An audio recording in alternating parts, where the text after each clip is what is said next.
Good morning. I think we are good to start. So good morning once again to all our guests, both those of you who are on site and those of you who are online.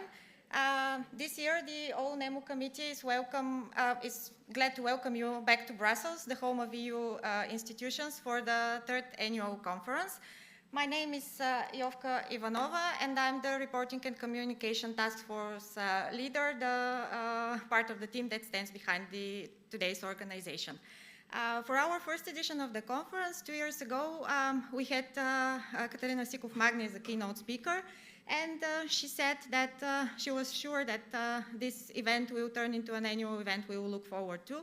So today we are really looking forward to the enriching and enlightening discussions that the day will bring ahead of us. So we could say that this was sort of a prophecy that has turned into a reality. Before I give the floor to our chairman, Rafael Gomez Elvira Gonzalez, I would like to announce a small change to the agenda. As it was originally communicated, we will have the opening address by Mr. González Casares, the member of the European Parliament. However, he will join us at around 12 o'clock. So we are expecting his speech to begin at around that time, which will mean that the CACM panel will start a little bit earlier. Then we'll have the CACM Annual Report presentation, followed by the Q&A session. And after that, just before the lunch break, we'll have the address by Mr. González Casares. A little bit of housekeeping rules. The event is being recorded. There will be Q&A sessions dedicated to each of the three panels. You will be able to ask your questions directly here for those of you who are attending in person. For those of you who are online, you can use the Zoom chat or the Secretariat's mailbox. We will collect the questions and address them during the Q&A sessions. Without further ado, I would like to give the floor to Rafael.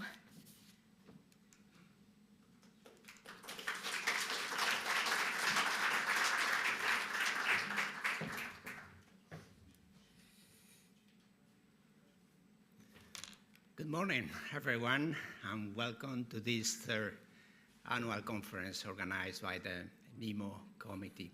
Thank you very much for your participation. Thanks to you in this conference room, but thanks as well to those of you with online connection. We are around 150 persons, so looking forward to interesting debates and conversations. Thank you very much. We have a very intense agenda ahead, but let me start by sharing with you some fundamental messages on behalf of the NEMO committee before triggering the different sessions and debates. Firstly, pretty clear, we are a very strong cooperation platform, and NEMOs have always remained, reliable even in crisis times.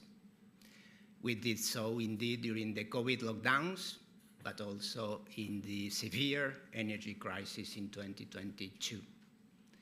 In both cases, you can imagine we dealt with very serious difficulties, and we didn't cause any interruption of our single day ahead and intraday couplings.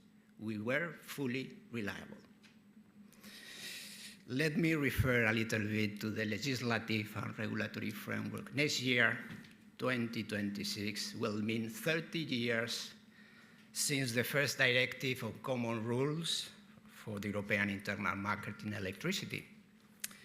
And our role in the robust and efficient management of the market coupling has been broadly recognized as one of the most, by far, tangible results in this liberalization process.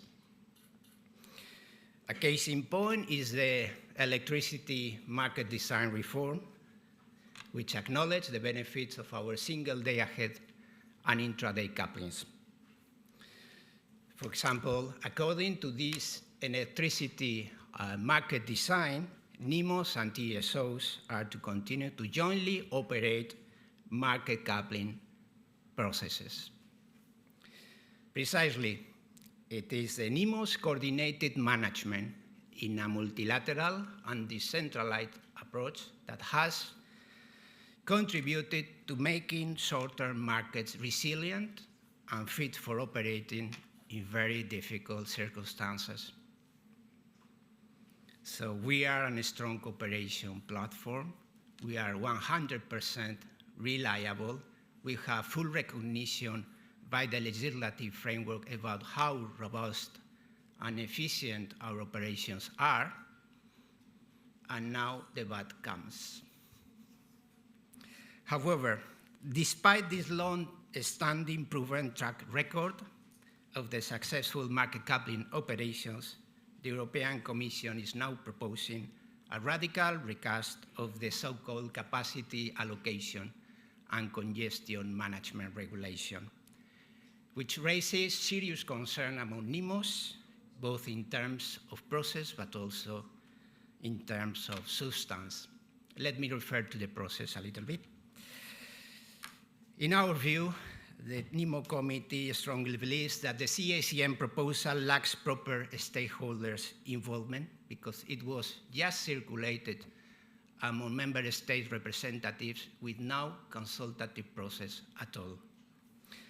Furthermore, the new concept of the single market coupling operator, in our view, contradicts Regulation 943 of 2019, which exclusively reserves the integrated day-ahead and intraday markets to TSOs and NEMOs. So this proposal, in our view, deviates from the exploration of different governance options as stipulated in the electricity market reform. The importance of a collaborative, inclusive regulatory reform was also emphasized in the last edition of the Florence Forum in June. And I'm reading the conclusions paper. The Forum welcomes the revision of the CACM guideline and support a transparent procedure. So today, on behalf of the NEMO committee, I want to raise my voice and saying, being the ones who successfully operate the single day-ahead and intraday couplings, we a strong call for being more closely involved in the review process of the CACM regulation. In terms of substance, the single market coupling operator mirrors fully the previous concept of the single legal entity.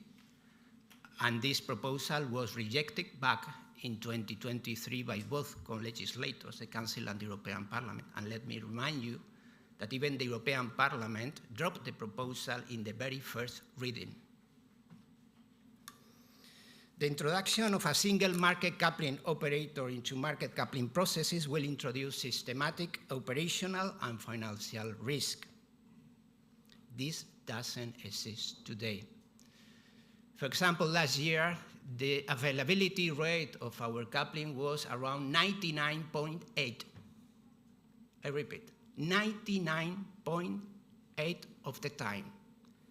Seriously speaking, do you really think that a new company starting from scratch is going to perform better than companies with 15, 25, even 30 years of experience in running markets across Europe? It is very naive, isn't it? A single market coupling operator will put at risk the operational stability of market coupling. It will mean a single point of failure, and it will lead to eventual high transitional cost, damaging the Europeans' security and competitiveness.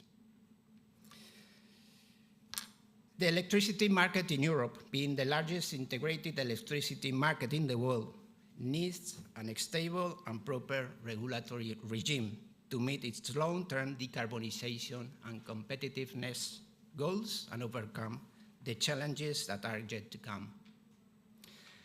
In this context, NEMOs are really ready to contribute to this reform and also to closely engage with the stakeholders. And you know, this annual conference is a manifestation, a proper example of this engagement. Pretty clear. Change is not something we fear. As NEMOs, we have demonstrated that we can adapt operations and keep markets functioning robust and efficient in a changing environment. We did so in the past, even in crisis times. But the key is to adapt a thoughtful approach to change, weighting the risk and the benefits based on a specific context. So finally, all in all, we want to be positive and constructive. And the European Commission, ACER, and the national regulatory authorities, and indeed all the market participants can count on the NEMO committee. NEMOs have always been and remain committed to contributing with our knowledge and experience to enhancing and further developing the day-ahead and intraday markets, so they are fit for purpose always. That's why we call for an inclusive, transparent approach towards the proposed amendments to CACM and a comprehensive recast of the process so that we can continue to commit, deliver, and operate reliable. So stick around, be active in the debates and networking, and enjoy the conference. Thank you.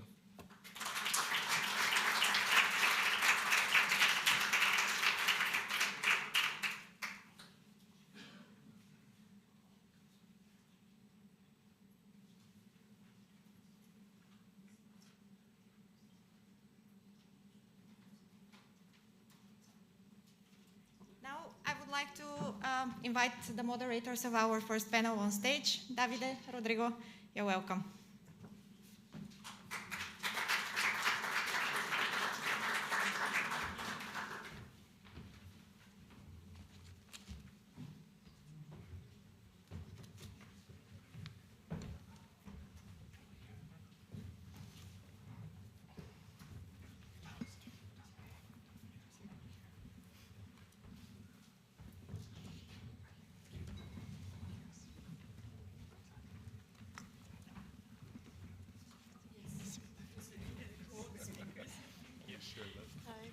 Better gender balance.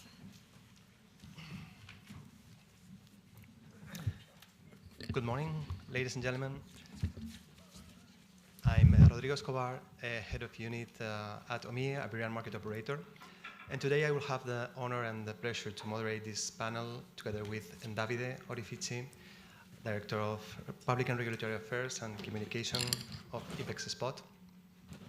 And for starting this panel, I would like to mention some elements of the electricity market design reform that was mentioned earlier, in particular the contribution of NEMOs to this, to the agreements reached in this reform. In particular, I'd like to mention there was agreement, of course, in this reform that electricity spot markets are admitted as the most effective way to integrate renewables, to system integration, and this efficiency and cost effectiveness has been one of the elements that NEMOs have contributed, because we have, as mentioned, operated this even before the CACM entered into force in 2015. Second, I'd like to mention that in the electricity market design reform, there was the acknowledgement of some shortcomings and the impact of high and volatile fossil fuel prices on the spot market results. However, none of these shortcomings were attributed to NEMOs, nor to the way STAC and SADC markets operate. Third, also there was agreement that it's important to accelerate the deployment of and the penetration of renewables in order to reach the Union decarbonization targets. That's clear. And NEMOs contribute to this, have contributed in the last years, the project to implement MTUs of 15 minutes in the ahead and intraday, and we will continue to do so. And one more point where NEMOs contributed, for example, the liquidity of intraday markets. One agreement in the electricity market design reform was to share the order books in the intraday time frame at all times, and this is already done since December last year in the areas with several NEMOs. So one more contribution of NEMOs. And finally, the shortening of the intraday cross-zonal gate closure time. It was also agreed in the reform, and the project has been established with the first wave to go live in January 2026. But most importantly, there was no fundamental reform envisaged for the spot power market in the EMD exercise. Probably this is because if we look back, the spot power market in Europe has achieved impressive, let's say, results in terms, for example, of efficiency. Please consider that we are delivering through market coupling additional economic value of over 1 billion euro every year at an annual cost of around 25 million euro, which is a cost benefit of 1 to 40.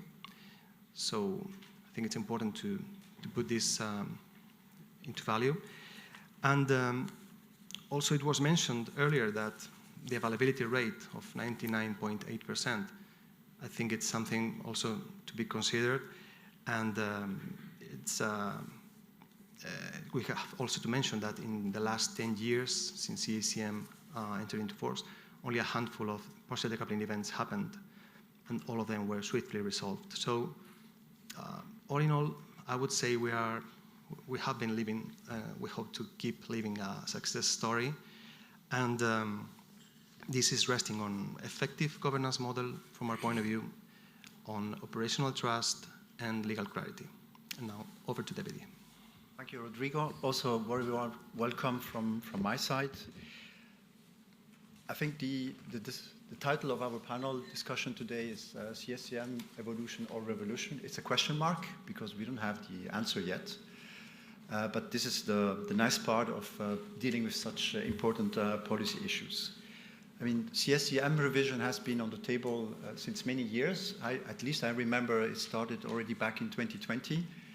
Then a major milestone was achieved with the Acer Board of Regulator decision in December 2021, which brought in this idea of a single legal entity. Now it has been rebranded, quote unquote, a single market coupling operator.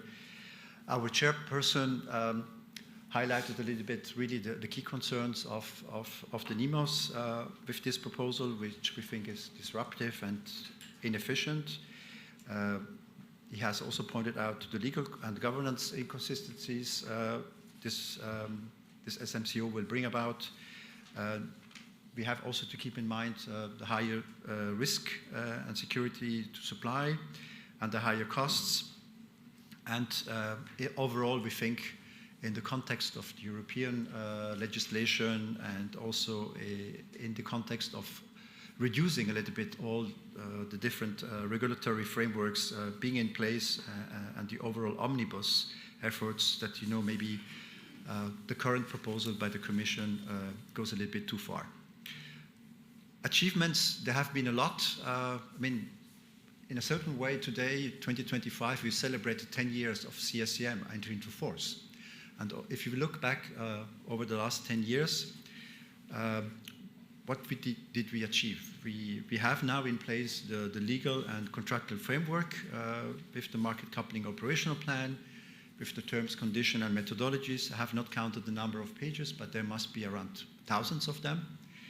And then also the cooperation between NEMOs and TSOs has grown a lot over the last couple of years and actually decade. We have completed the target model of integration of the day-ahead and intraday coupling markets. And lately we have implemented the 15 minutes products in the intraday markets continuous. Tuesday next week, we will have the last milestone with the 15 minutes contracts in the day-ahead market. And a year ago, we launched the intraday auction. So quite an achievement. And here, a personal thanks to all people involved over the last couple of years and decades, both on TSOs and NEMO sides. And I think here we will stop. We have set up this panel discussion in such a way that we will give the floor to each one of the panelists that they can make their initial statements. After that round, we will have a couple of questions prepared on our side as moderator. Afterwards, we will open for a Q&A, and then we will wrap up with one individual question, which will be a quite interesting one to listen to from the reply point of view. Having said this, I give back the floor to Rodrigo. Thank you. Well, we will start in order, first with Dr. Matthias Weiter. He is the CEO of HUPX and a member of the ADEX Group Management Board. He graduated as lawyer from Catholic University of Peter Patzmani and as lawyer economist from Budapest University of Technology and Economics. He's been working at HUPX, at Mavir, and then returning back to HUPX as CEO in 2020. I'd like to start, Matthias, with a couple of questions.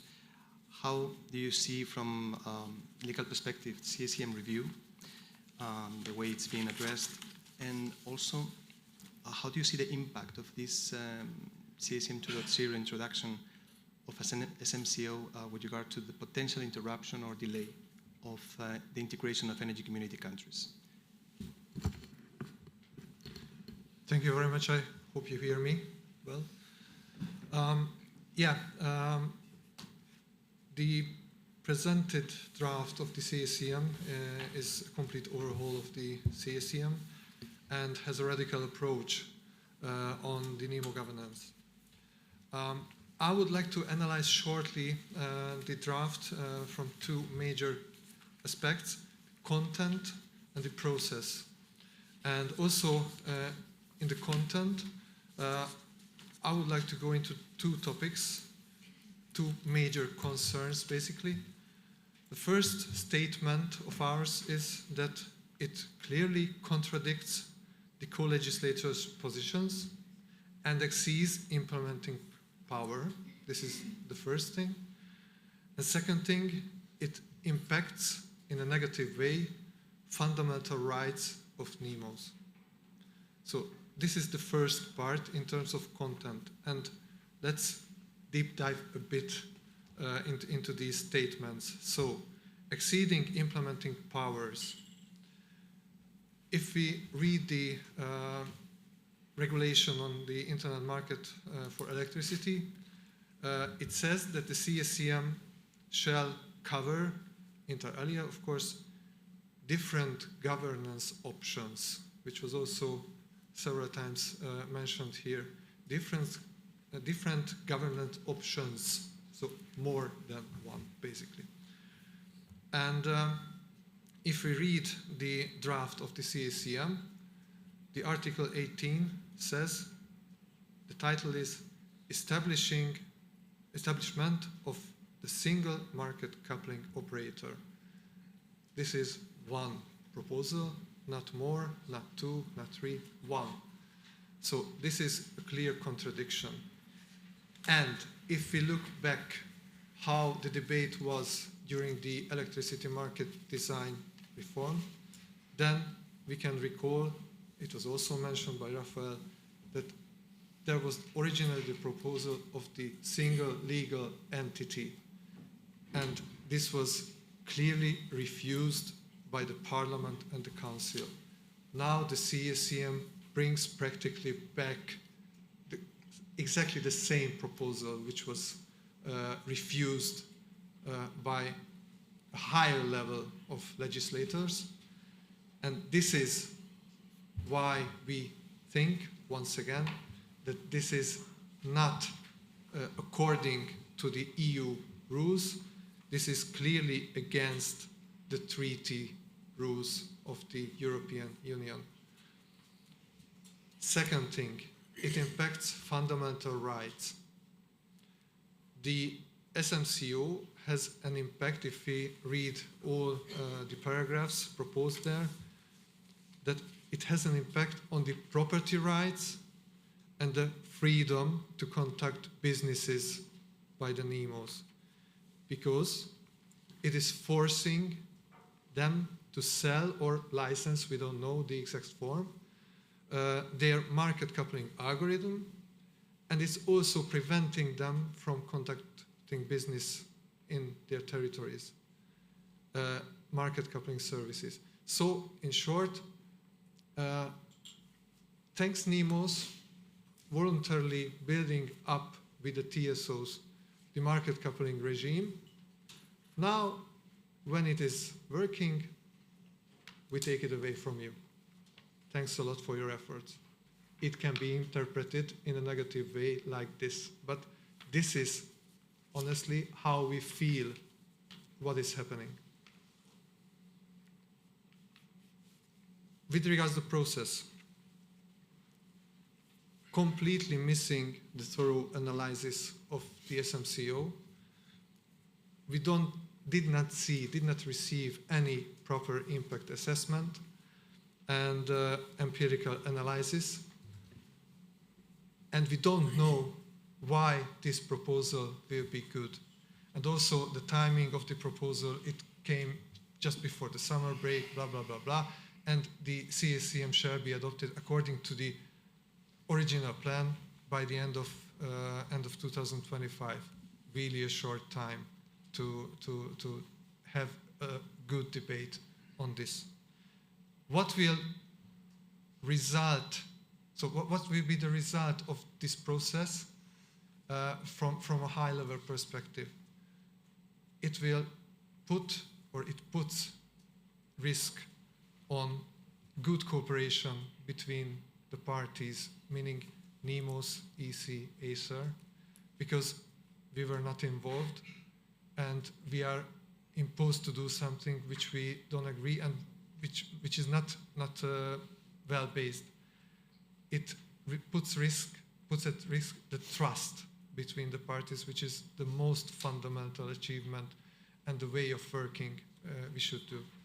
And it puts at risk innovation potential. And I think if we read, for example, the Draghi report, innovation is one of the key aspects. But why would anyone innovate in Europe in the future when it sees the example that once it is successful, it will be taken away from him? Why? Why would it increase the innovation of the EU? So basically, that is my observation. Thank you, Matthias. Now I have the pleasure to introduce to you Kjell. It's going to be a very sober introduction because at least the elements of your bio you give us are very short. But I'm sure there's much more behind your professional career. So I'm pleased to introduce you, Kjell Bartsens. Has been engaged with the European electricity market project since 2006.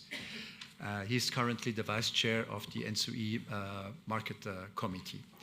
And Kjell will give elements of reply to questions which turn around a bit about the TSO's views with regard to the SMCO, and in particular in CACM overall, because there are also major concerns we understand for TSOs with regard to the bidding zone and to the cross-border capacity, and maybe others. Please, Kjell. Thank you very much.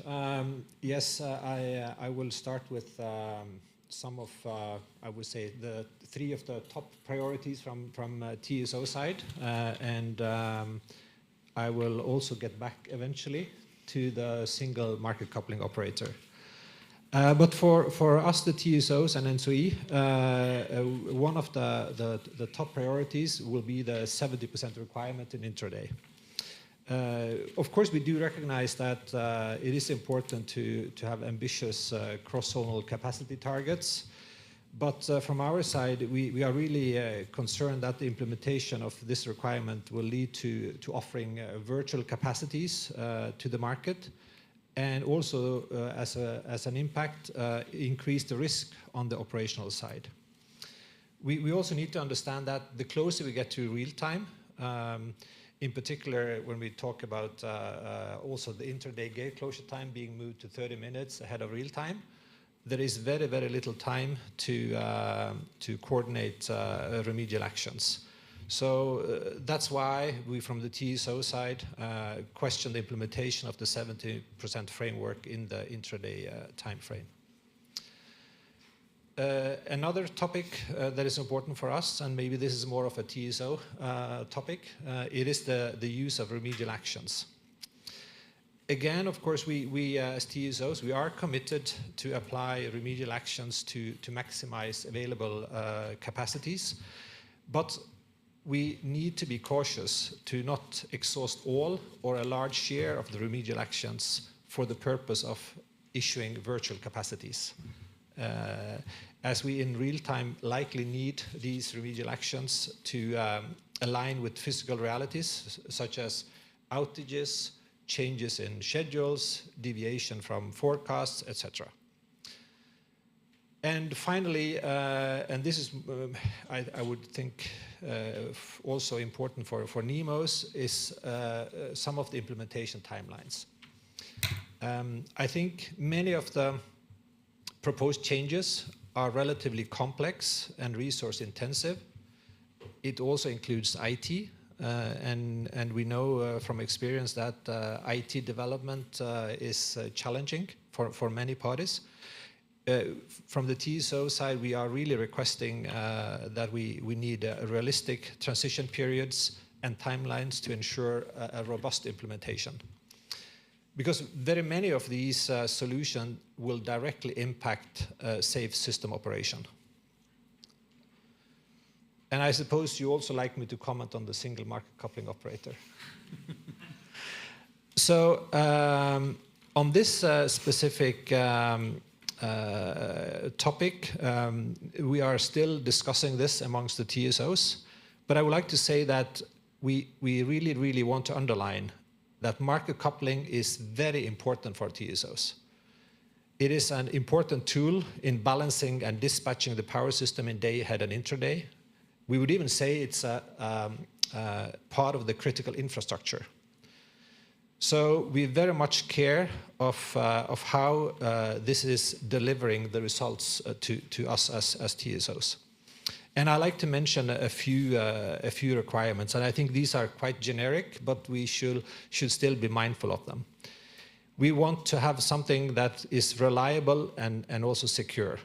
And the market coupling must really deliver timely results every day and operate with the highest level of security, including, of course, cybersecurity. And I think the recent events around Europe has reminded us of how important this is. Secondly, we also want a high-performance system. The system must be robust, efficient, and capable of handling market and network complexity and changes. And also, it must be a future-proof system. The design must be extendable to integrate new and improved functionalities as the market evolves. And we need to be able to do this with less effort and also, hopefully, less cost than we probably have seen so far.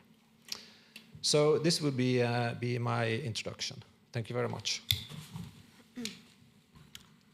Thank you. Thank you, Kjell. Now it's time for Mathieu Franzen. Mathieu currently leads the market codes team at Acer, responsible for all decisions related to forward, day ahead, intraday, and balancing markets. Also recently to the new rules on demand response. And for Acer, Mathieu worked at the Dutch regulator CACM on the same topics.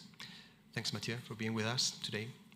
And I'd like to ask you about what was the rationale for the Acer recommendation in 2021 when you proposed some changes to the SDAC and SADC governance, and also how do you see the voluntary improvements that NEMOs and TSOs made in the last years after the Acer recommendation, things like MCSC, joint structure for SDAC and SADC?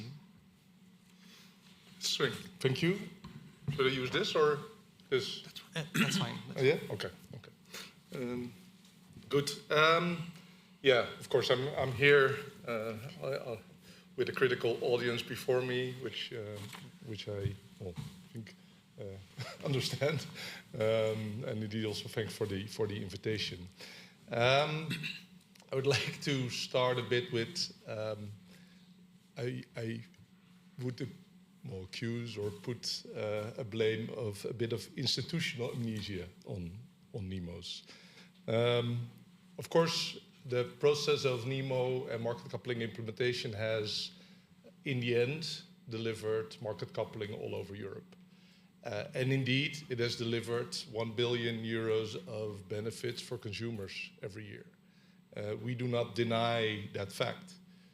What we would like to put emphasis on is that if you have a benefit of 1 billion euros every year, this also means that you have 1 billion euros of cost with every delay you have in implementing that. And of course, over the years, we've been involved in all the processes and projects and regulatory discussions among implementation and things that have to be done in practice. And the honest thing to say is that if we reflect back, and this is also what happened before, but also after our CACM recommendation, we reflect on the interaction with NEMOs and the need for regulators and ACER to intervene in those processes, to be the one in the process saying, but what's the real solution? What's the actual problem? How can we solve this?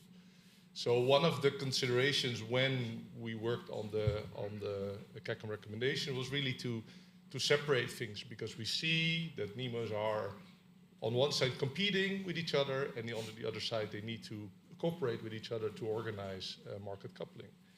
And this is to get to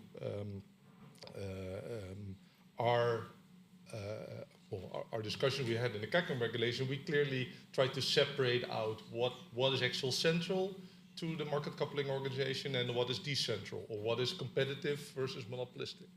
In the end, the whole purpose of the single MCO, or the single legal entity as we called it, was to clearly separate things.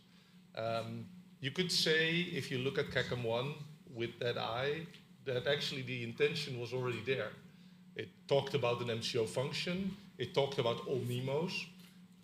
I don't think it meant, I was there, I don't think it meant that all NEMOs was all of them individually joining. No, it was all of them jointly organizing the MCO function. In the end, NEMOs started with a way of organizing, which was decentral, which was each NEMO doing it at a point in time.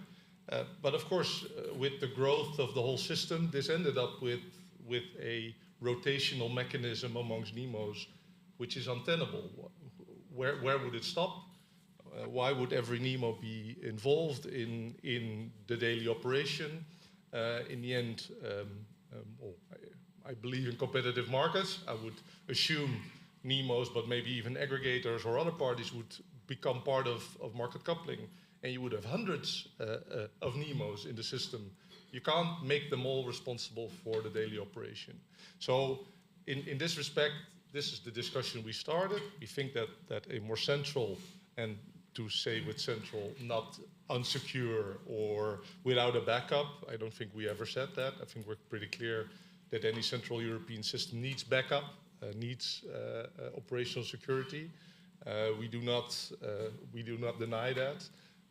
We also don't see that this transition should be hasty. It should be secure.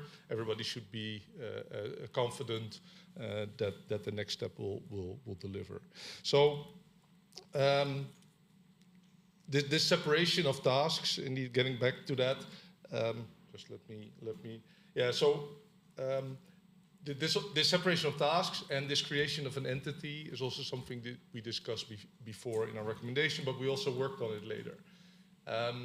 The whole point, or main point in it, is to create a governance in which tasks are clearly separated. I would like to come back to also the legal wording of the electricity regulation and the different governance options.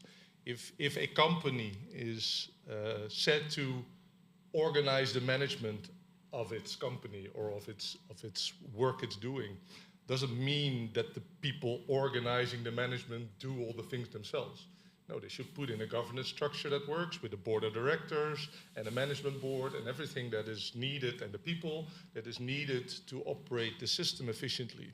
This is in the interest of the company, basically, because somebody in the board of directors is not the one doing the daily operations. So a governance option, as indeed the regulation talks about, is mainly to put in a fair governance structure. This governance structure means There's people working on it day by day, making proposals to their directors. There's voting on it if we all agree. And in case of a regulated company, which NEMOs and TSOs are, it goes to the regulator, there's approval, and if we disagree, you go to court. And all those things are clearly separated and done independently.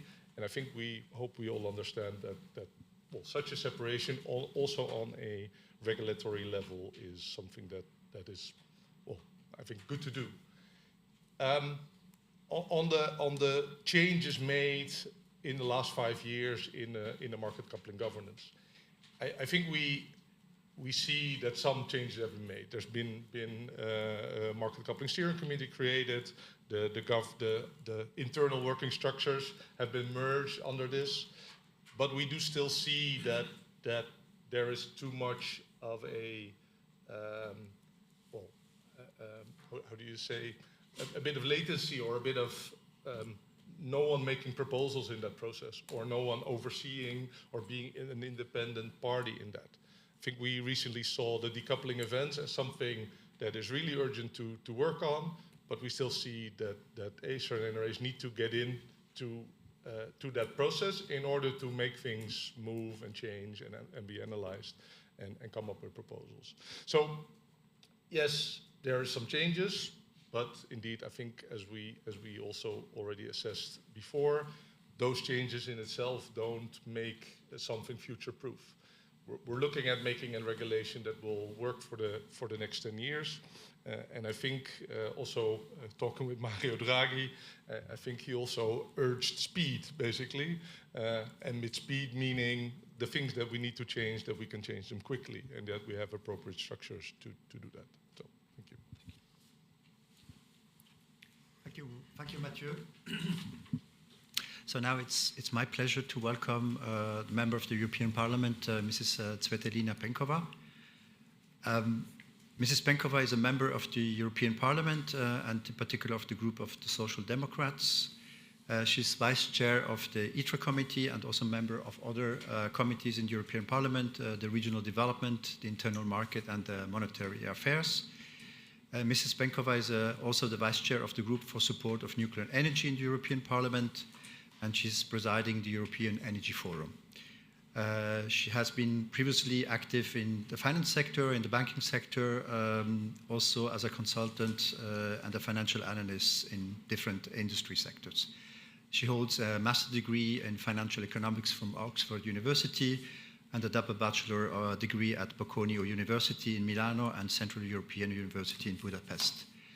Mrs. Penkova will make her introductory remarks based on questions we have agreed upon. The first question is, considering the conclusions of the revision of the electricity regulation and the electricity directive, what are your expectations towards the European Commission with regard to the proposed amendment to the CACM regulation? And is the EU Commission overstepping the mandate with an SMCO while both EU Parliament and EU Council tasked to consider different governance options? The floor is yours. Perfect. Thank you for the very kind words and the long introduction. I think we're in the middle with targets, probably, given that I expect quite a lot of questions and challenges coming our way in the Q&A section. So I'll try to be very brief and just highlight and illustrate the picture as we see it from the European Parliament's perspective.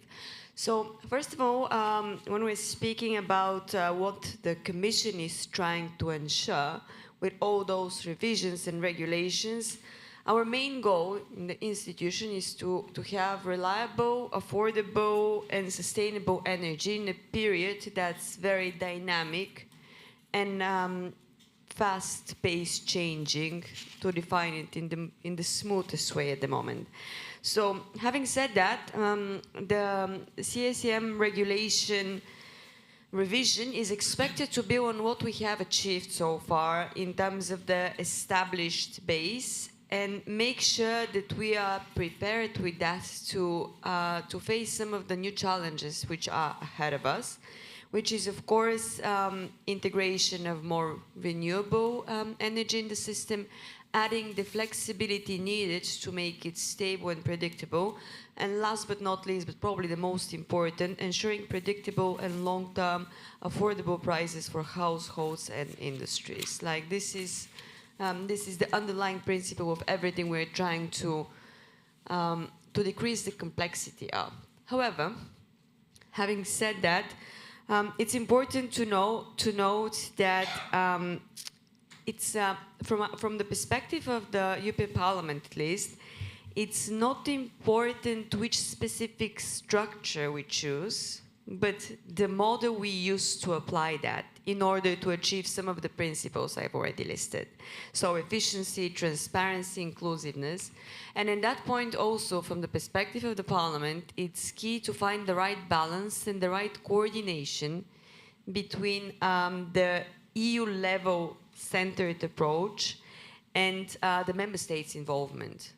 I'm saying that as a member of parliament, but also as a representative of a specific member state, because this is of key importance for us to ensure that there is an acknowledgement of the need for this balance to be in the most effective and efficient way to achieve the final goal in terms of effective planning and predictable prices for industries and households. So, having said that, even in the question it was already mentioned that the Parliament and the Council have underlined the importance of exploring the different governance options in that perspective. And I think this is a constructive, it gives us a constructive approach to find the right solution, which is the best. And that's why I think the conversations with the industries and with the people who have to be applying those regulations are of key importance to basically also help us, guide us in the right direction, what's applicable and what's good to be serving the final goal and purpose we have ahead of us. Having said that, I'm just gonna repeat that all the reforms and revisions we're trying to do in the institutions, they're trying to serve like few common principles: decarbonization, security of supply, and affordability for households and industries. So if any revision is guided by those objectives, and we have the national regulators in this case, or the industry on board, I'm pretty sure that each one of those could be successful and serving the purposes it has been put on in the first place. Thank you.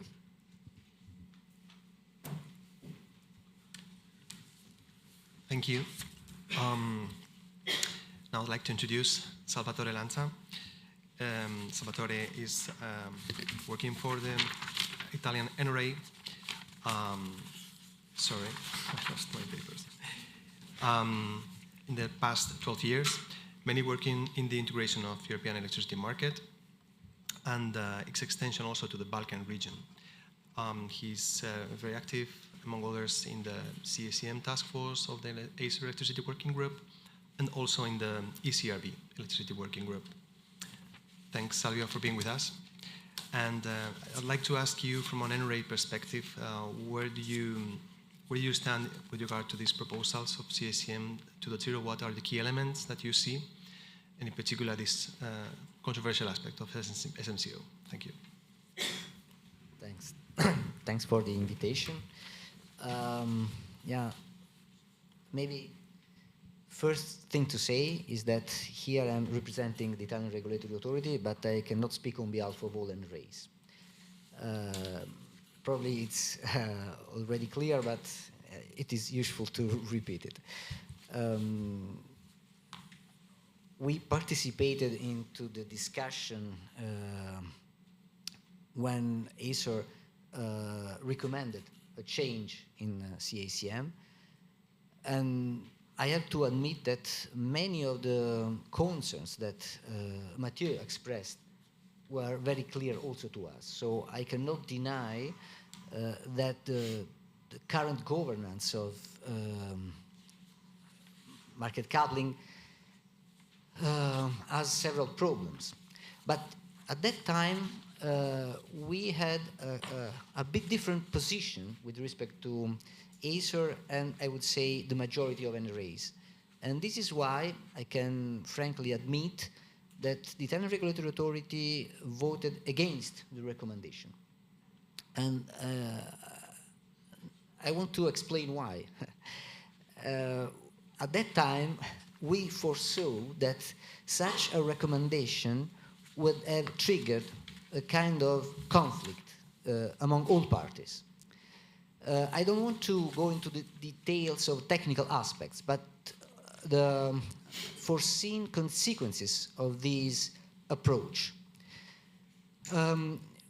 We are in favor of decentralized cooperation. So we really believe that decentralized cooperation is the best approach, but we understand that other people can rely more on the idea of centralization because it is closer to the concept of, efficiency,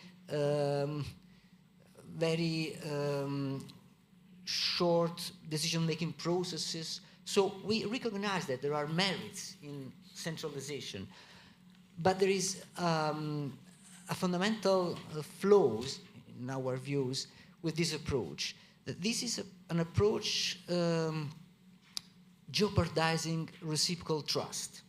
And trust was mentioned at the very beginning of this panel. And it takes really long time to create trust.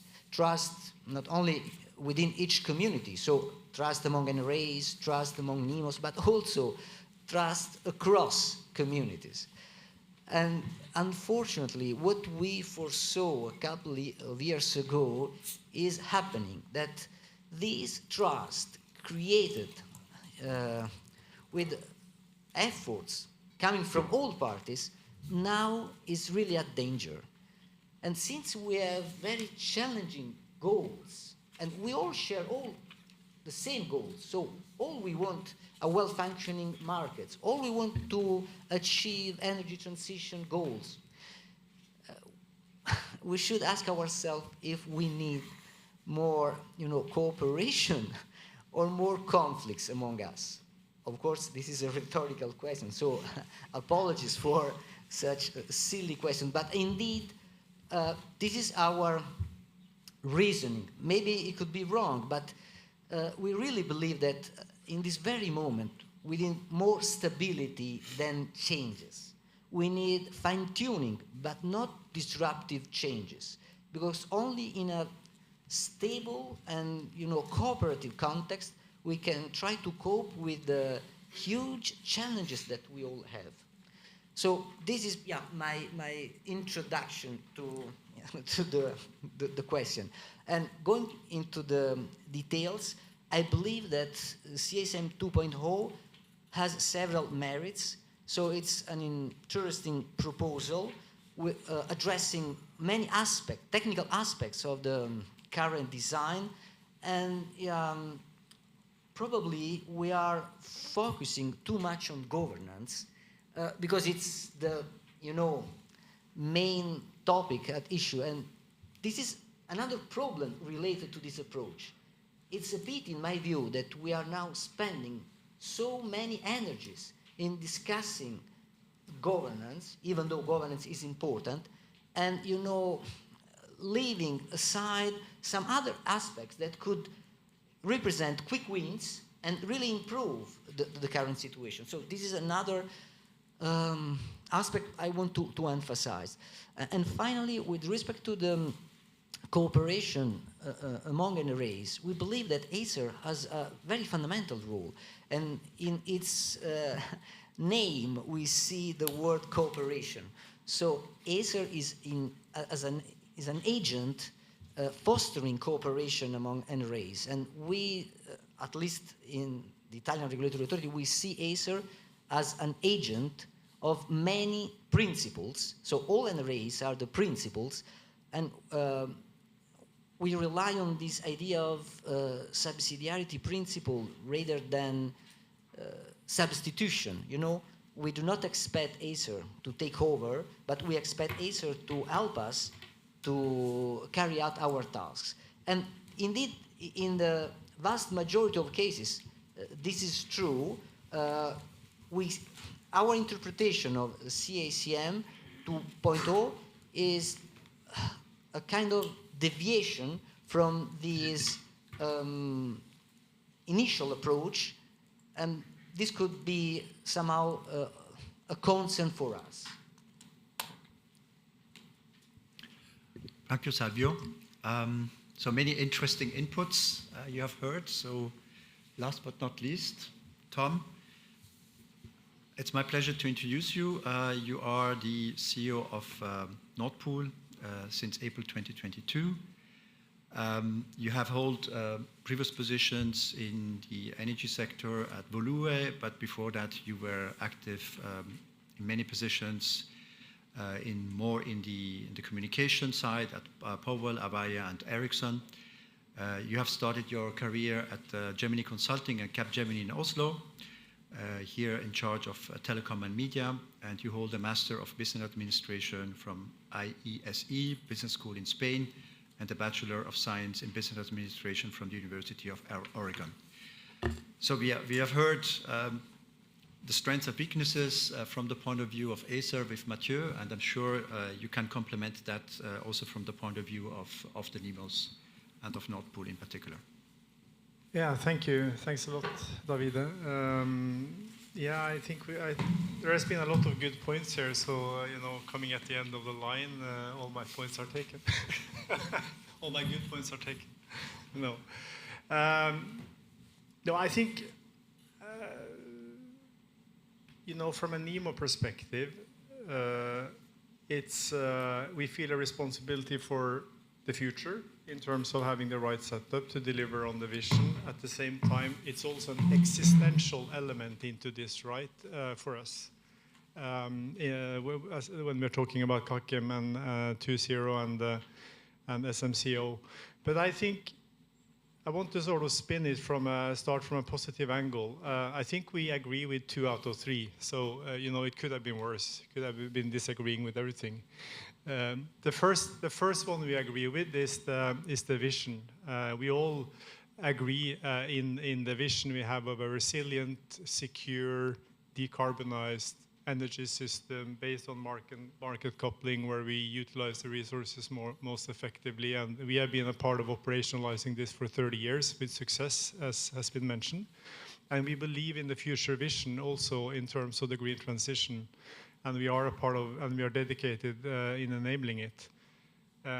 Secondly, when it comes to the SMCO and the CACM 2.0, we also, at least from my own perspective and my own company, we agree that we need to fix the governance part of the SMCO proposal. We acknowledge that our governance today is not effective enough. It takes too long to make decisions, which is also impacting execution of projects. And there is room for making the governance of the NEMO part into the market coupling more efficient. There is clearly room for doing that, and we are motivated to do that. And I think that will address many or most of the concerns I've heard here today. The third part, which we do not agree with, which we think is somewhat a miss or shooting with too large caliber, is the centralization of the decentralized operation. Because that part is not a problem. That part has been delivering effectively all the time. It works really well. There is a strength to the decentralized architecture because there is a lot of redundancy and resilience in that, because we have a lot of failover mechanisms. And this collaboration is developed by people who are 10, 20, 30 years of competence. And they already work as a synchronized European machine. And we help each other every day.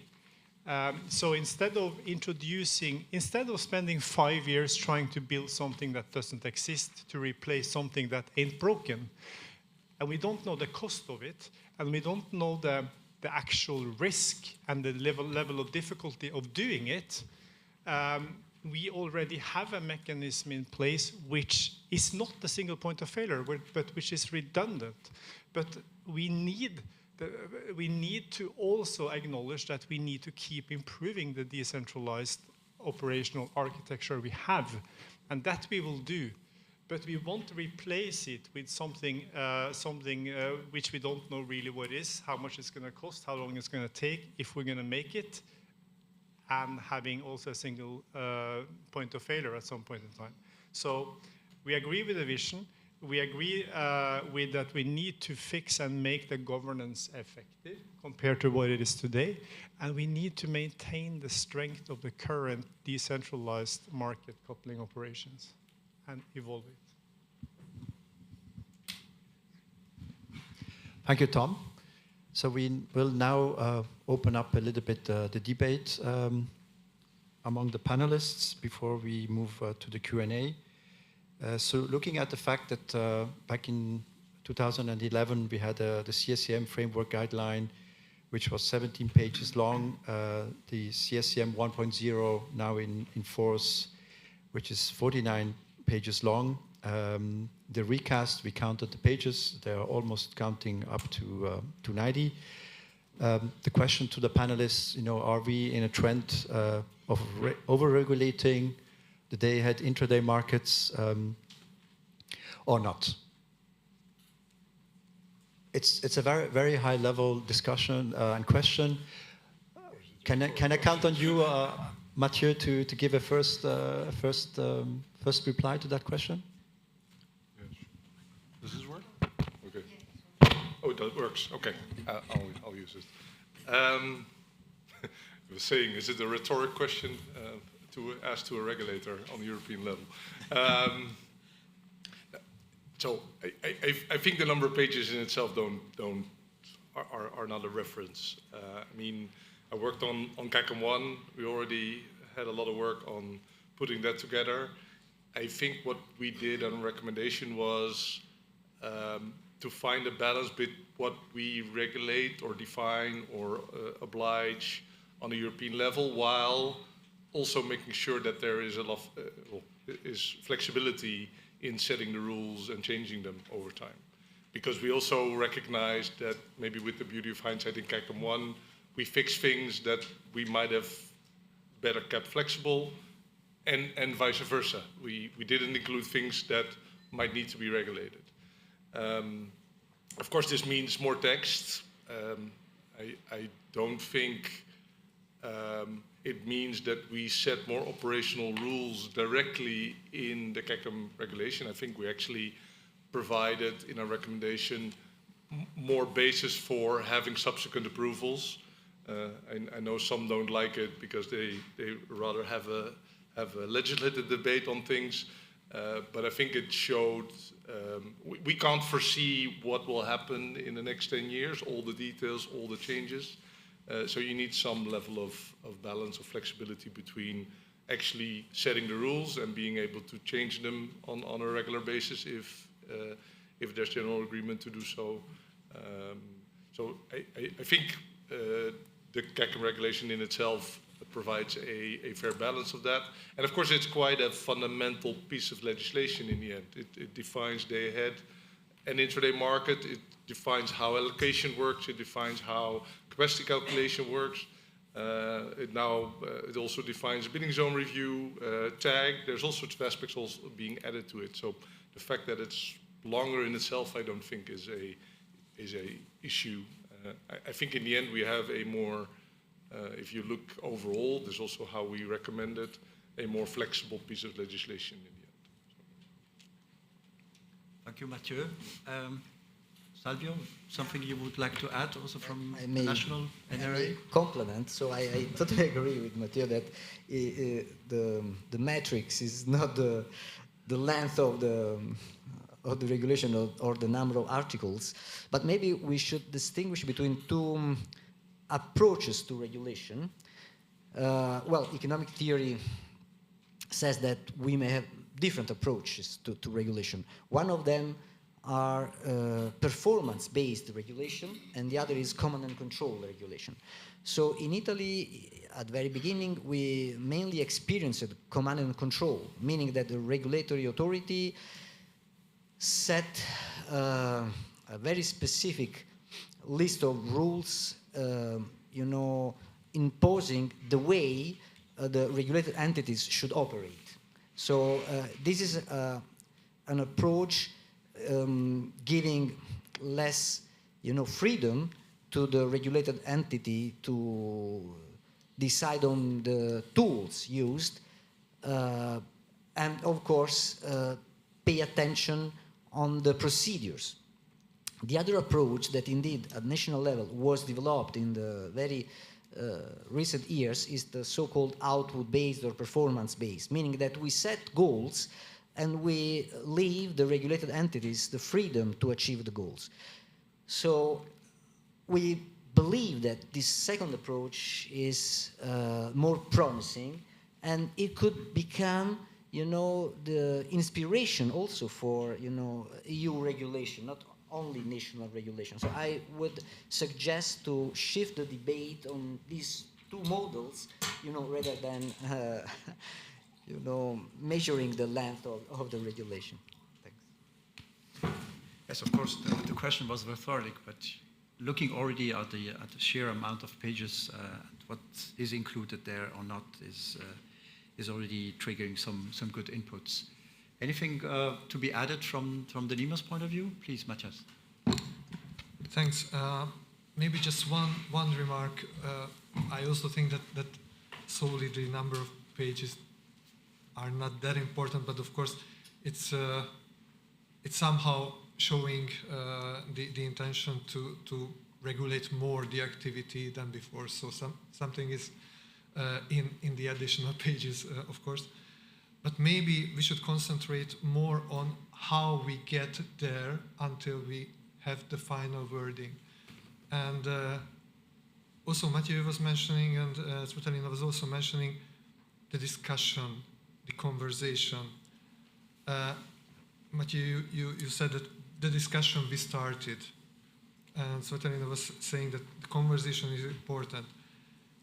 Honestly, and sorry to be that direct, but we don't really feel that we have a conversation. Or it might be that there is a conversation, but we are not really involved. And I think this is the problem for us especially, but I think it's a market-wide opinion that the process is fast, too fast. As you said, Mathieu, it's a fundamental regulation of the energy market. Why do we have to go that fast without proper involvement of the whole community? There is an African proverb: if you want to go fast, go alone. If you want to go far, go together. We don't feel that we go together. Thanks. Tom, anything you want to add from the point of view of Nord Pool?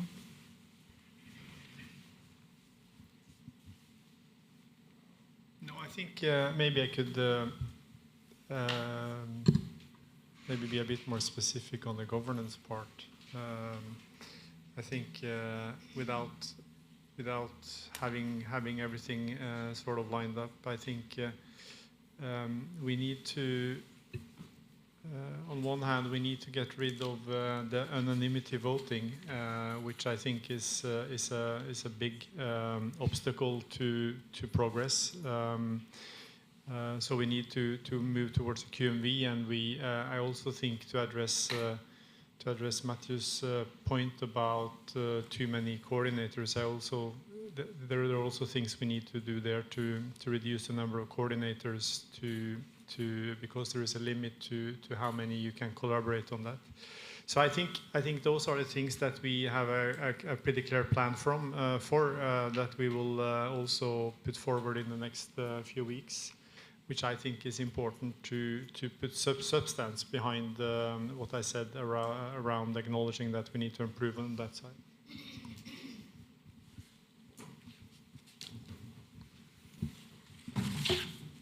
Matthew, do you want to? Yeah, I think there was a question addressed to me, so I'll try to answer. So I think maybe I would ask a question back, because I agree a conversation on this is important, but it also means that all NEMOs need to come up with an alternative jointly.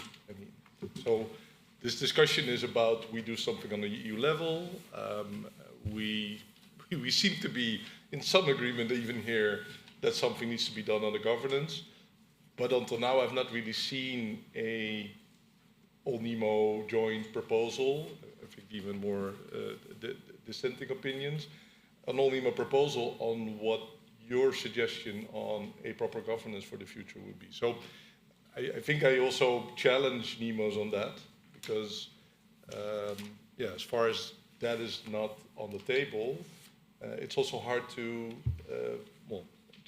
to really reflect on something. So I think Commission made a proposal. I think we made a proposal, but I don't think I've seen really a common proposal from NEMOs to address the issues that are there. I would put the question back and invite you to come with a proposal that is supported by all NEMOs.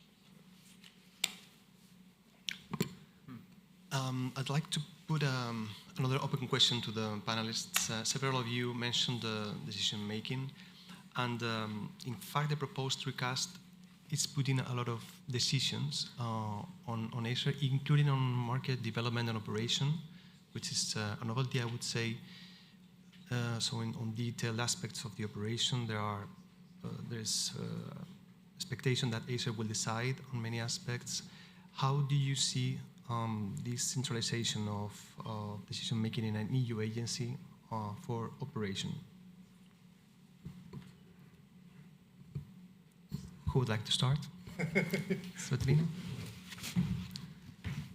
I didn't partake in the pages discussion because now omnibus is one of the key things in the parliament, so I decided to restrain myself from the simplification and overcomplications of rules, but I agree with everything that has been said. I just, to the previous topic, I would just add, as I said, like the regulation should be fit for purpose, and we shouldn't be looking at the length, but rather than the content.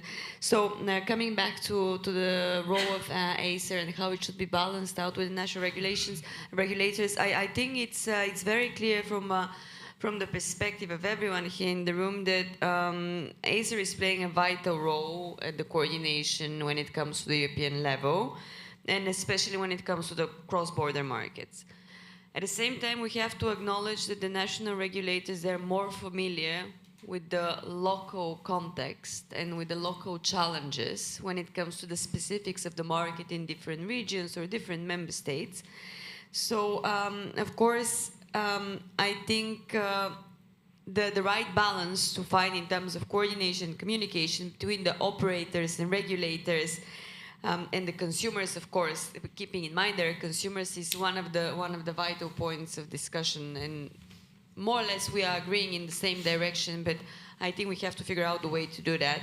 So I would say that Acer should continue ensuring the coherent European approach, but the national regulators are the ones who are safeguarding, having in mind the very specific local and national context, because it does appear crucial in certain moments in periods of time. So the balanced distribution of the roles and the strengths, I think it should basically make the distance between the different types of regulators shorter rather than bigger, and then that's the aim we should be putting ahead of us. And it was already the rhetoric question was like, do we want more cooperation, more conflict?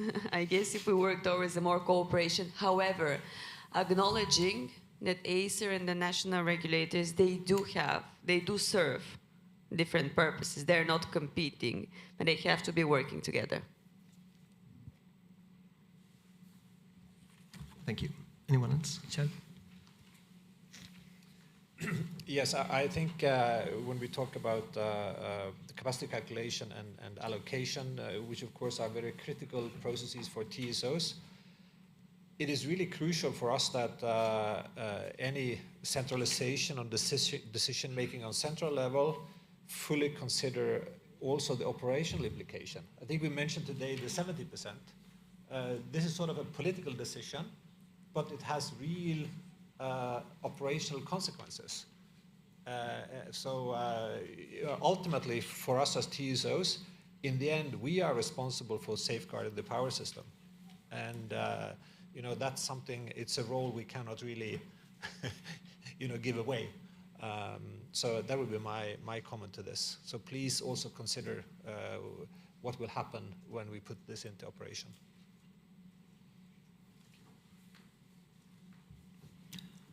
Anyone else would like to answer? Otherwise, maybe we can move. Time is. Yes, looking at time, maybe we can open the Q&A here in the room. I count also on the colleagues to know if there are any questions asked via Zoom. Yes, please introduce yourself when you take the floor. I will bring you the mic.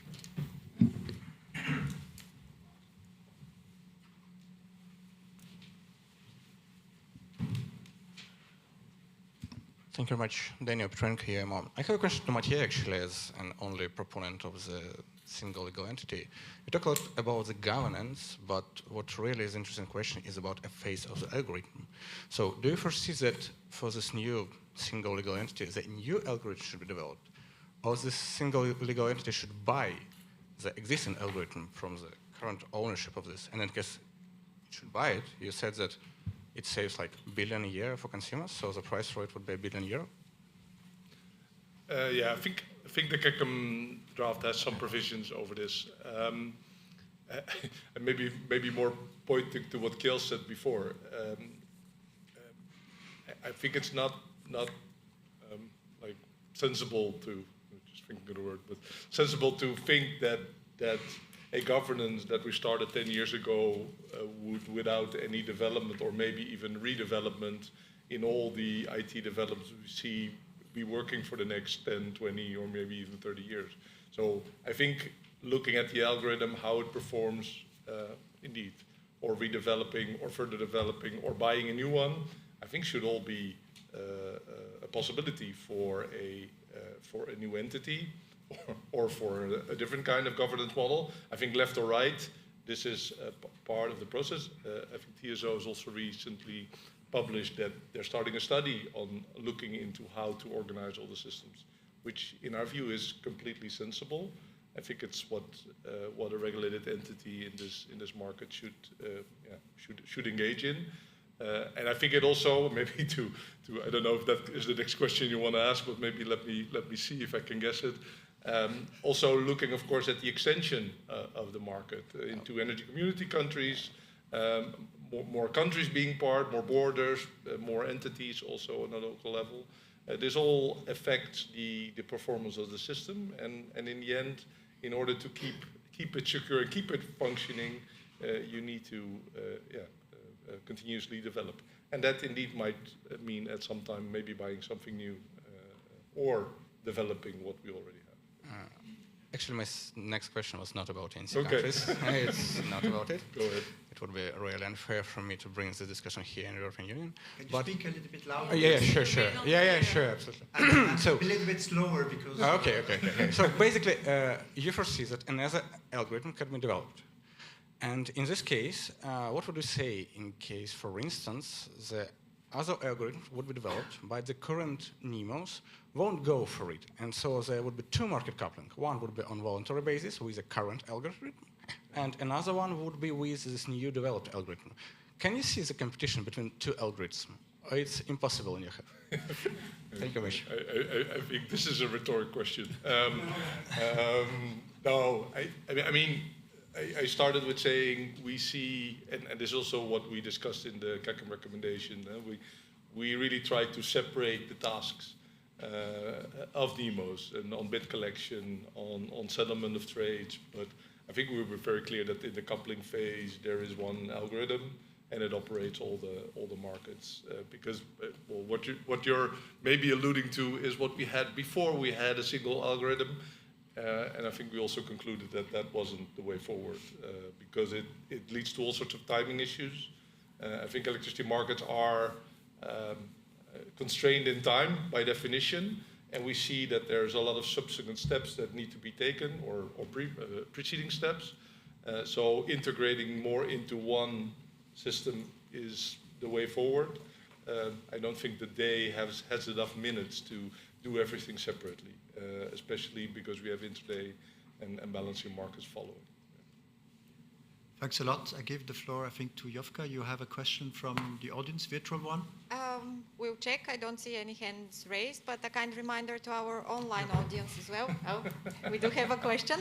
But the reminder remains to our online audience. If there are any questions, you can post them in the Zoom chat.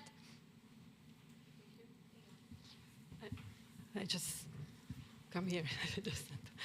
Mathieu, this is also for you. So in the past years, NEMOs, together with NRAs and TSOs, sent several feedback, I think, for the SLA and now for the SMCO. And we said that this is not the answer for the problem that you found. And what we agree here in the panel was that maybe the governance could be developed. And I think we already started that. You see, we have even the CEO, NEMO CEO body, which I think quite impressive thing, having all the competitor NEMO as CEOs in one level. And also we have the MCSC, we have the NEMO committee. So we are doing that together.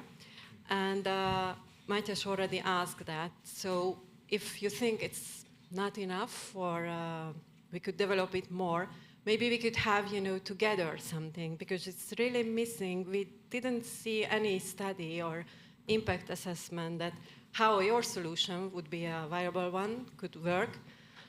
So if we could work together, so not just with NRAs, TSOs and NEMOs, but with you, ACER and EC, on the proposals, I think that would be a good solution. So do you think that it could work? Because actually the rumor says that the new CACM is not here, not in September. So I think there is time to figure out, right, for the next steps. You're challenging me. I mean, so in the end, and of course I'm here on behalf of ACER and also a bit on behalf of the past process we had. I think we did do an initial impact assessment in our CACM recommendation. I think we described why we think changes need to be made and why we made the changes we made. Although indeed, as Salvio said, not every NRA agreeing with it, but the majority of NRAs did agree with it. The process is now in the hand of the Commission, and it becomes a European process, which also means that if you want to, let me take back on the previous process. If you want to effectively contribute to that, you need to come up with a European proposal. I don't think I'm in the place to start saying, well, let me work with you, because I think that's exactly what we said before. We feel that is continuously necessary for us to sit in your groups to make something. I think the whole point is quite the opposite. You need to come together and make a proposal. And when making a proposal, I don't mean a PowerPoint slide. I mean a drafted proposal with real changes. And I would maybe in general invite NEMOs, because as said, there's more to the CACM draft than the governance. In the end, there will be a legislative process. It will be discussed with member states. If things are wrong or incorrect or technically impossible, if NEMOs don't look into this now and come up with proposals now, then it might be a risk that later you say, well, this is completely wrong and this is impossible.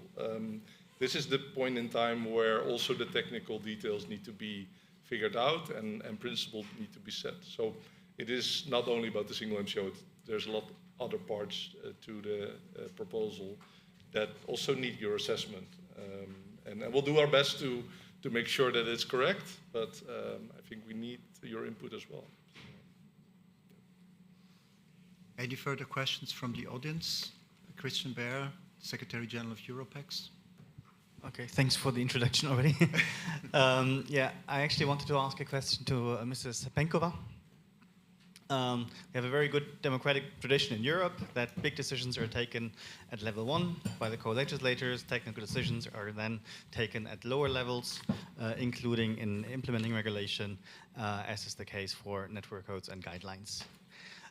So we had just a very big electricity market reform last year, EMDR.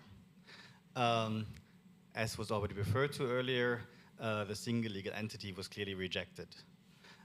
Kiel named market coupling critical infrastructure before, so it's a core piece of the functioning of European energy markets. Also, EMDR refers to different governance options. SMCO is about centralizing operations. So the question to you, isn't that too big of a decision and too big of a change to actually leave it to the technical level and to take such a big decision at that level in CACM 2.0? Or should you take power back and indeed have the European Parliament and the member states decide on fundamental changes like the centralization of market coupling in Europe? Thank you.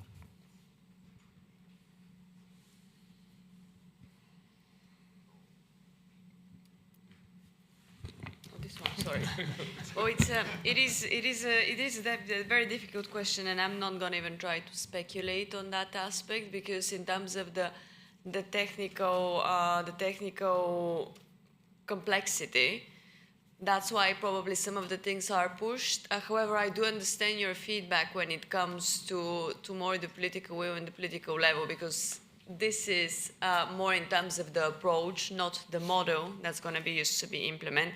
So I'm taking that comment on board, and I will be completely honest with you. I'm sure that the upcoming speaker, also from the Parliament, who's worked actively and was the rapporteur on the electricity market design, my colleague Nicolas Casares, would be here with you at lunchtime.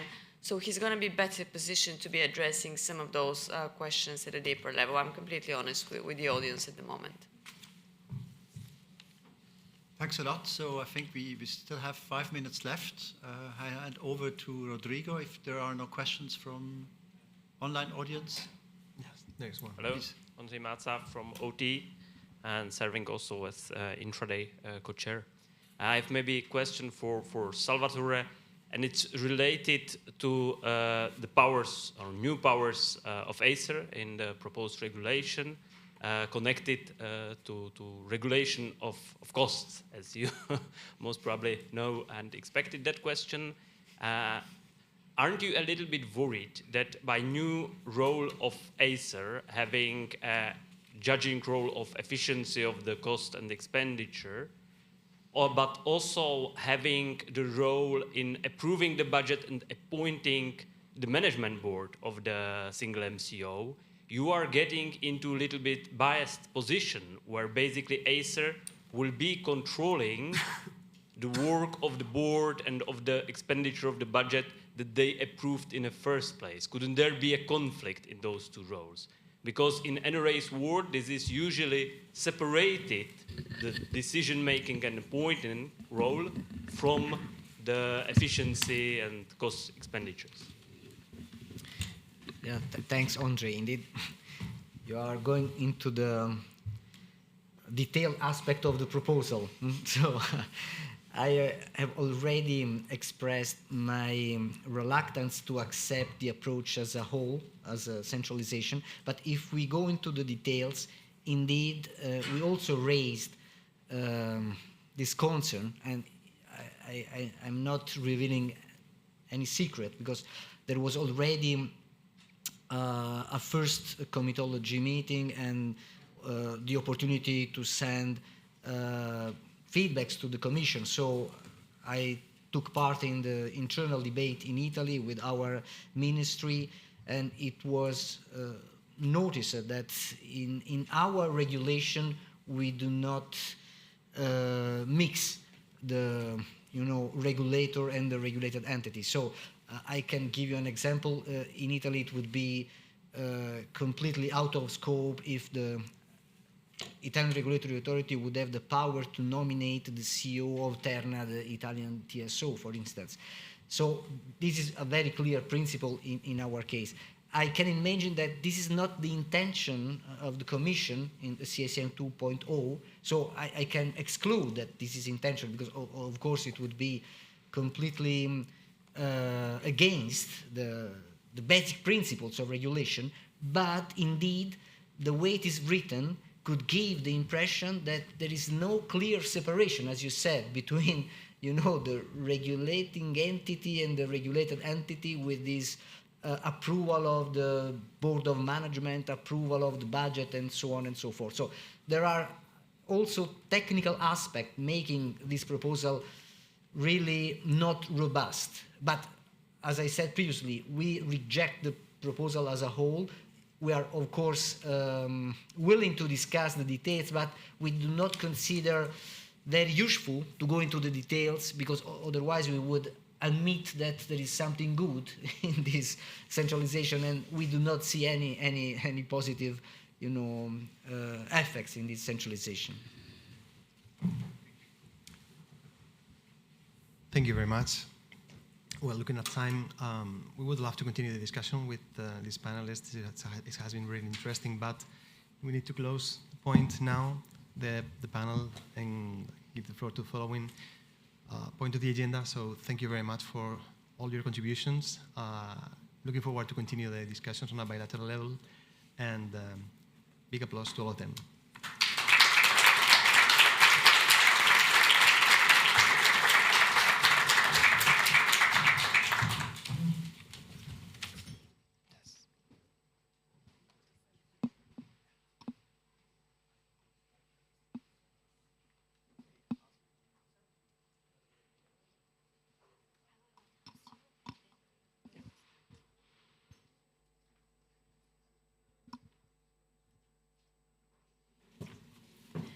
As there are no more questions for this Q&A session, I would like once again to express our sincere thanks to our panelists and also moderators for the lively debate.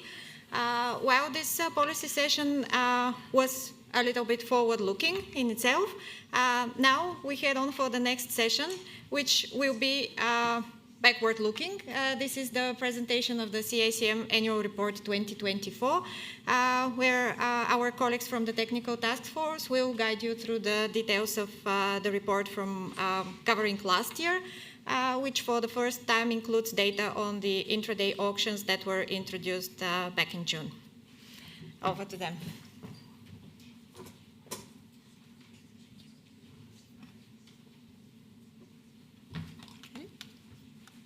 Thank you. Thank you, Jovka, for the presentation, and thank you for the audience. Before starting introducing this CACM Annual Report for 2024, I would also like to thank all the NEMOs and TSOs which contributed to that, because in the joint group, the data and analysis were provided, and at the all NEMO level, we just collected them and present to you today. So the structure of the report is the same as in the previous year. We have an introductory part, and then two main chapters, one for the day ahead and another one for the intraday, divided into the sub-chapter with the main feature of the markets, the high-level market data, prices and volumes traded during the year, operation report, which contains all the operational information like incident RFCs or if ever corrective measure activated, performance monitoring report, and then a forward-looking with the R&D report. Starting from this year, we have a new, so with respect to the previous year, this scalability chapter that was included up to last year report. From this year will be a standing alone report, which is expected to be published by the end of October. And this was because thanks also to the inclusion of the IDAS and with the bigger scope of the report, we decided to extract it and publish like a separate report, hopefully by September, October each year. But let's come to the main feature of the market. we have the day-ahead auction for the day-ahead market, the continuous trading for the intraday. As presented last year, both the market support NEMO requirements, TSO's requirements, and CACM requirements, meaning optimality, scalability, and repeatability of the solution for the market adopted. New feature from this year are, of course, the BRM Go Live in Romania among the NEMO's requirement, but also the Nordic flow-based implementation, as well as different system releases, both for day ahead and intraday. But of course, the main news is the Go Live of IDAS, the 3 auctions which are run 2 in the day ahead at 15 and 10 p.m. of the day ahead, and the other one at 10 of the same day of the delivery. These intraday auctions are run with the same algorithm used for the day ahead, but due to the tighter time schedule for running this IDAS, the requirements supported by the IDAS are a subset of the ones supported by the day ahead, even if the algorithm for sure support a broader set of requirements. So we have that in IDAS, we have just a subset of products. Active, meaning simple block orders, linked and exclusive block orders, merit orders, and aggregate cures. We have a subset of TSO's requirement, while we have all the 3 CACM requirements, namely optimality, scalability, or repeatability, which are already ensured for the day ahead. Another difference between the IDAS and the day ahead is the fact that the 15 minutes MTU were included in the IDAS as well as in the continuous trading during 2024 and 2025. And the last bidding zone, which is going to include the 15 minutes MTU, is the Greek bidding zone, which will include the 15 minutes MTU together with the day ahead market, and this is expected at the end of September, the 30th of September. Then, some high-level numbers. We have that the huge part of the volumes, of course, are exchanged in the day-ahead market. In 2024, we reached more than 1,800 terawatt-hour, increasing with respect to the previous year, with an average economic surplus per session almost around 12 billion euros per session. In the continuous trading, we had around more than 200 terawatt-hour, increasing with respect to the previous year of plus 25% in average traded volume, and we reached more than 200 million of trades. And then we have the last figure coming from the IDAS, and here I have to remember that these figures are belonging to half the year, because the IDAS went live in mid-June 2024. Overall, we had 47 terawatt-hour exchange in the market. The bigger portion of that comes to the IDA 1, down to the IDA 3, and this is also consistent with the economic surplus per session, which ranged between 5 million euros for the IDA 3 up to 167 for IDA 1. Okay, some numbers also for the prices, because after the huge increase of prices in 2022, the level of prices stabilized around 110 euro megawatt-hour, both for the day ahead and intraday continuous trading, with the Nordic stable on lower level of prices. Similar figures are belonging also to IDAS. Of course, all the detail with the maps, these are just mean value, but all the details with the maps for the several bidding zones are reported in the report. Now, coming to the operation, we listened a lot about operation this morning, and these are some numbers. The first information we give in the report is related to the incidents. These are the incidents registered in 2024 in the day ahead, and they are classified by severity. Severity 1 is the most severe incidents, which led to decoupling. Severity 4 are the incidents where not even visible to market participants. And we can see from this graph that the majority of the incidents were of small severity, so visible or not even visible for market participants. Unfortunately, we had 2 severity 1 incidents, which led to partial decoupling of 2 different NEMO trading hubs last in summer 2024. But what is important to stress, what is important to stress is that in this year, like in the previous year, all the incidents which were encountered in the day ahead were not belonging to MCO assets. We are mainly belonging to local issue, either at NEMO's or TSO's level, and not involving the algorithm or the MCO assets. And this is true, of course, also for the 2 incidents which led the partial decoupling, which in those cases were related to the not availability of the order books by the local NEMOs. Then we have the request for change, which went live in 2024. We have a high number of requests for change compared to the previous year, mostly related to for the Nordic flow-based implementation, to the M&A implementation in Romania with the go-live of BRM. And then we have several product extensions.